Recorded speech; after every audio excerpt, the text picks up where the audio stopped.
Micah, chapter 1. God's message as it came to Micah of Moresheth.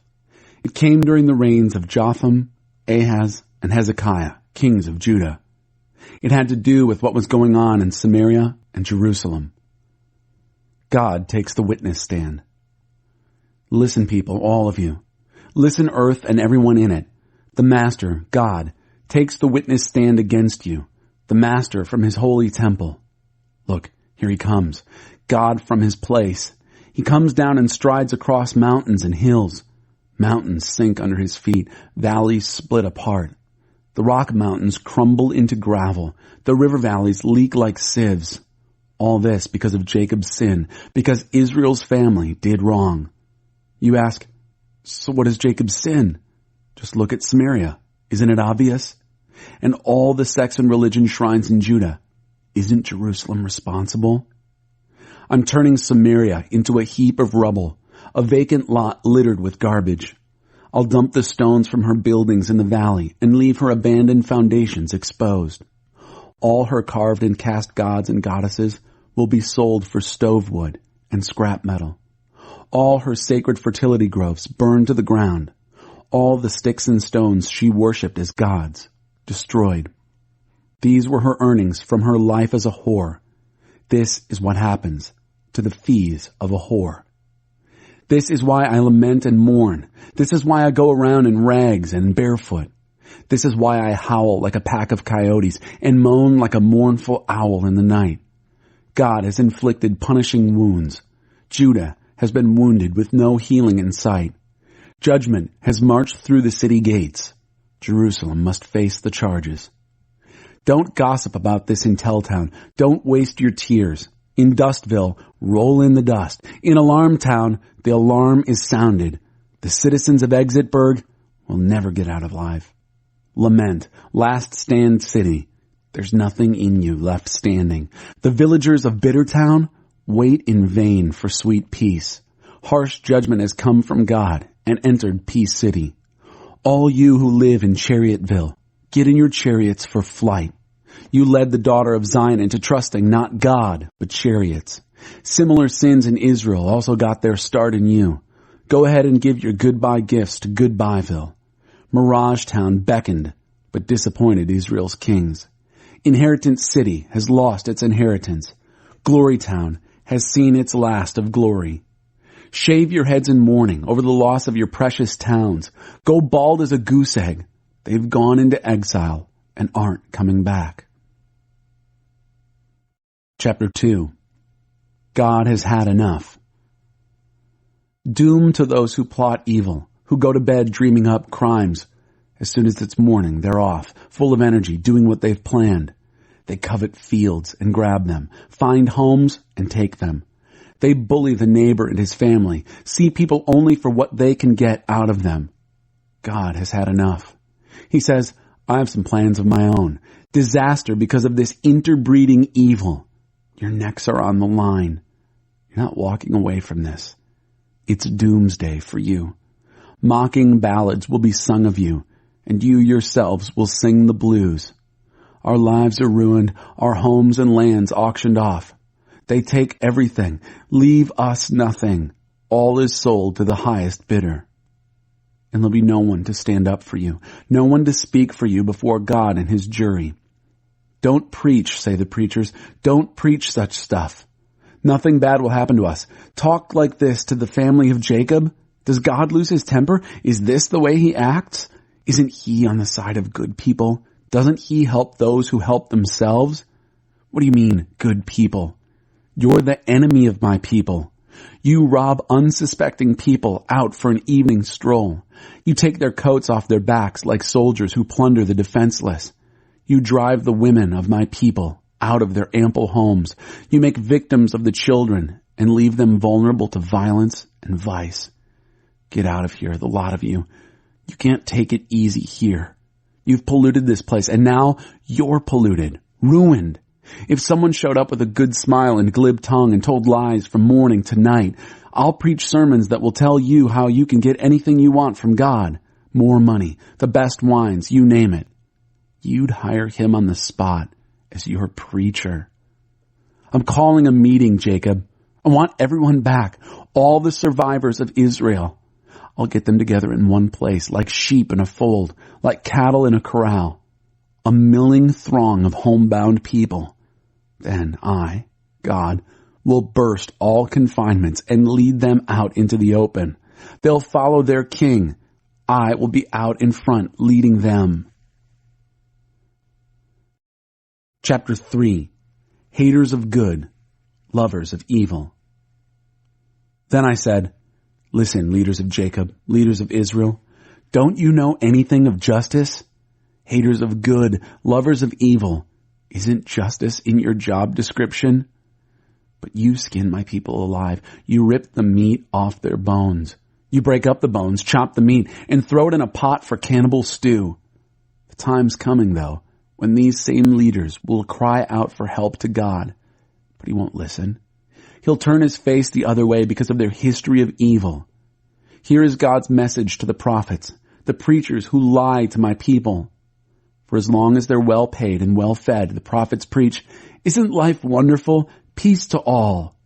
But if you don't pay up and jump on their bandwagon, their God bless you turns into God damn you.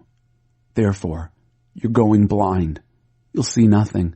You'll live in deep shadows and know nothing. The sun has set on the prophets. They've had their day. From now on, it's night. Visionaries will be confused. Experts will be all mixed up. They'll hide behind their reputations and make lame excuses to cover up their God ignorance. But me, I'm filled with God's power, filled with God's spirit of justice and strength, ready to confront Jacob's crime and Israel's sin. The leaders of Jacob and the leaders of Israel are leaders contemptuous of justice, who twist and distort right living, leaders who build Zion by killing people, who expand Jerusalem by committing crimes.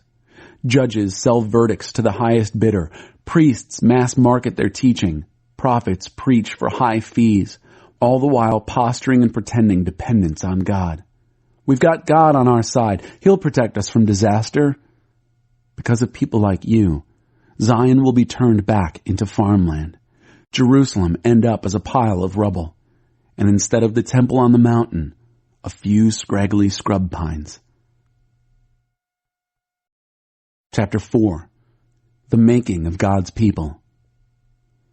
But when all is said and done, God's temple on the mountain, firmly fixed, will dominate all mountains, towering above surrounding hills. People will stream to it, and many nations set out for it, saying, come, let's climb God's mountain. Let's go to the temple of Jacob's God. He will teach us how to live. We'll know how to live God's way. True teaching will issue from Zion, God's revelation from Jerusalem. He'll establish justice in the rabble of nations and settle disputes in faraway places. They'll trade in their swords for shovels, their spears for rakes and hoes. Nations will quit fighting each other, quit learning how to kill one another. Each man will sit under his own shade tree. Each woman, in safety, will tend her own garden. God of the angel army says so, and he means what he says. Meanwhile, all the other people live however they wish, picking and choosing their gods. But we live honoring God, and we're loyal to our God forever and ever. On that great day, God says, I will round up all the hurt and homeless, everyone I have bruised or banished. I will transform the battered into a company of the elite. I will make a strong nation out of the long lost, a showcase exhibit of God's rule in action as I rule from Mount Zion, from here to eternity. And you stragglers around Jerusalem, eking out a living in shanty towns, the glory that once was will be again. Jerusalem's daughter will be the kingdom center. So why the doomsday hysterics? You still have a king, don't you? But maybe he's not doing his job, and you're panicked like a woman in labor. Well, go ahead. Twist and scream, daughter Jerusalem. You are like a woman in childbirth. You'll soon be out of the city, on your way, and camping in the open country. And then you'll arrive in Babylon. What you lost in Jerusalem will be found in Babylon. God will give you new life again. He'll redeem you from your enemies. But for right now, they're ganged up against you. Many godless peoples saying, kick her when she's down, violate her, We want to see Zion grovel in the dirt. These blasphemers have no idea what God is thinking and doing in this. They don't know that this is the making of God's people, that they are wheat being threshed, gold being refined.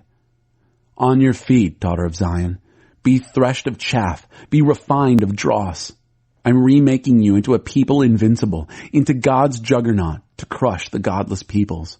You'll bring their plunder as holy offerings to God, their wealth to the master of the earth. Chapter 5. The leader who will shepherd rule Israel. But for now, prepare for the worst, victim daughter. The siege is set against us. They humiliate Israel's king, slapping him around like a rag doll. But you, Bethlehem, David's country, the runt of the litter, from you will come the leader who will shepherd rule Israel. He'll be no upstart, no pretender. His family tree is ancient and distinguished. Meanwhile, Israel will be in foster homes until the birth pangs are over and the child is born. And the scattered brothers come back home to the family of Israel. He will stand tall in his shepherd rule by God's strength, centered in the majesty of God revealed. And the people will have a good and safe home, for the whole world will hold him in respect, peacemaker of the world. And if some bullying Assyrian shows up, invades and violates our land, don't worry. We'll put him in his place, send him packing, and watch his every move. Shepherd rule will extend as far as needed to Assyria and all other Nimrod bullies. Our shepherd ruler will save us from old or new enemies, from anyone who invades or violates our land. The purged and select company of Jacob will be like an island in the sea of peoples. They'll be like dew from God, like summer showers, not mentioned in the weather forecast, not subject to calculation or control. Yes, the purged and select company of Jacob will be like an island in the sea of peoples, like the king of beasts among wild beasts, like a young lion loose in a flock of sheep, killing and devouring the lambs and no one able to stop him. With your arms raised in triumph over your foes, your enemies will be no more. The day is coming, God's decree, when there will be no more war. None. I'll slaughter your war horses and demolish your chariots. I'll dismantle military posts and level your fortifications. I'll abolish your religious black markets, your underworld traffic in black magic. I will smash your carved and cast gods and chop down your phallic posts.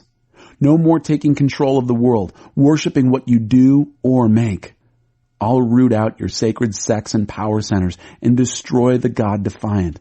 In raging anger, I'll make a clean sweep of godless nations who haven't listened. Chapter 6. What God is looking for. Listen now. Listen to God. Take your stand in court.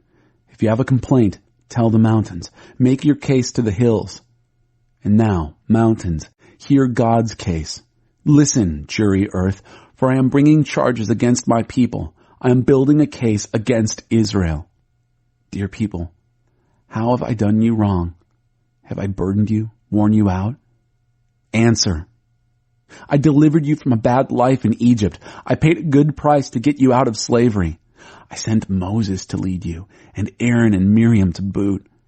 Remember what Balak, king of Moab, tried to pull, and how Balaam, son of Beor, turned the tables on him? Remember all those stories about Shittim and Gilgal? Keep all God's salvation stories fresh and present. How can I stand up before God and show proper respect to the high God? Should I bring an armload of offerings topped off with yearling calves? Would God be impressed with thousands of rams, with buckets and barrels of olive oil? Would he be moved if I sacrificed my firstborn child, my precious baby, to cancel my sin?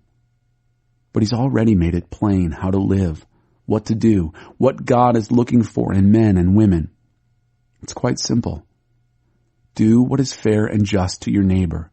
Be compassionate and loyal in your love. And don't take yourself too seriously. Take God seriously. Attention! God calls out to the city. If you know what's good for you, you'll listen. So listen, all of you. This is serious business. Do you expect me to overlook obscene wealth you've piled up by cheating and fraud? Do you think I'll tolerate shady deals and shifty scheming? I'm tired of the violent rich bullying their way with bluffs and lies. I'm fed up. Beginning now, you're finished. You'll pay for your sins down to your last cent. No matter how much you get, it will never be enough. Hollow stomachs, empty hearts. No matter how hard you work, you'll have nothing to show for it. Bankrupt lives, wasted souls. You'll plant grass, but never get a lawn. You'll make jelly, but never spread it on your bread. You'll press apples, but never drink the cider.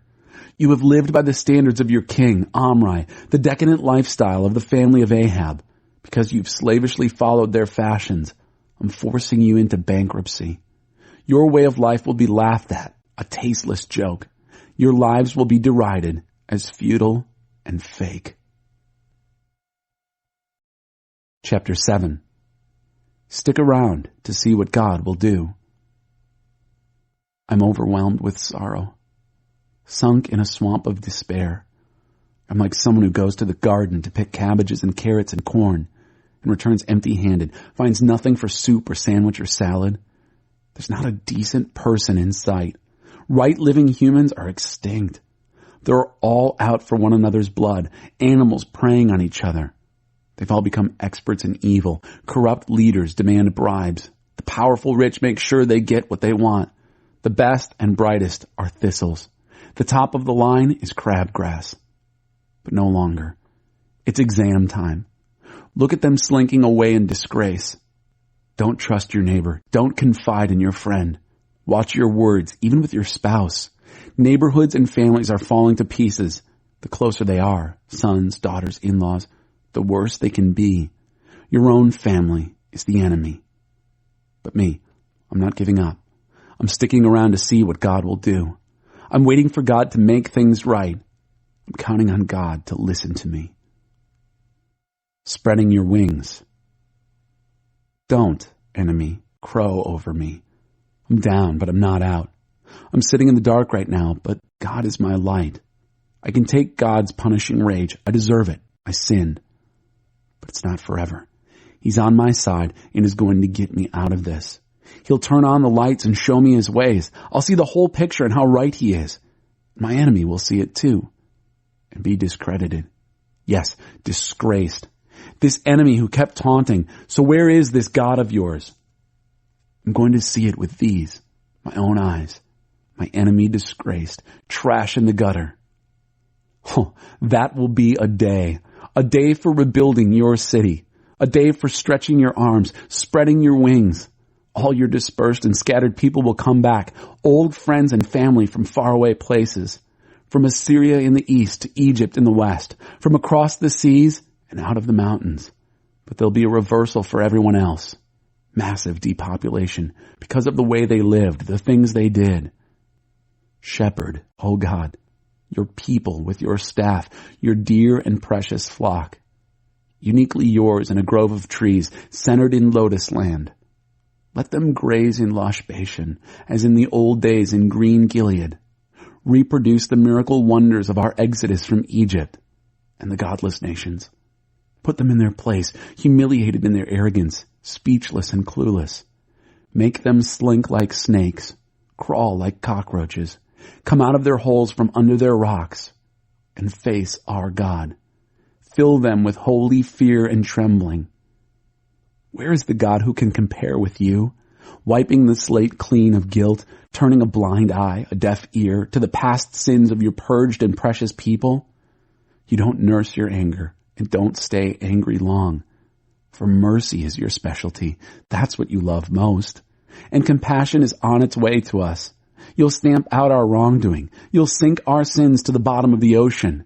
You'll stay true to your word to Father Jacob and continue the compassion you showed grandfather Abraham. Everything you promised our ancestors from a long time ago.